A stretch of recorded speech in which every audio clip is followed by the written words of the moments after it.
Osimar, operator ng 30cm dito sa SPGL Plaza. Ginamit ito 7 beses na may total run na 266 meters. Ito yung printer head. Capping, may 90% good condition. Wiper. Tamang pag-head clean. Punasan ng wiper pagkatapos mag-head clean. Nozzle check.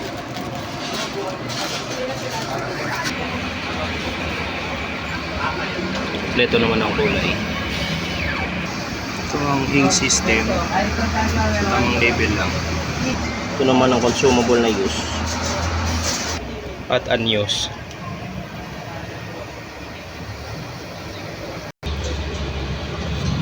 Ito naman ang consumables monitoring sa white, powder, film, cyan, at magenta.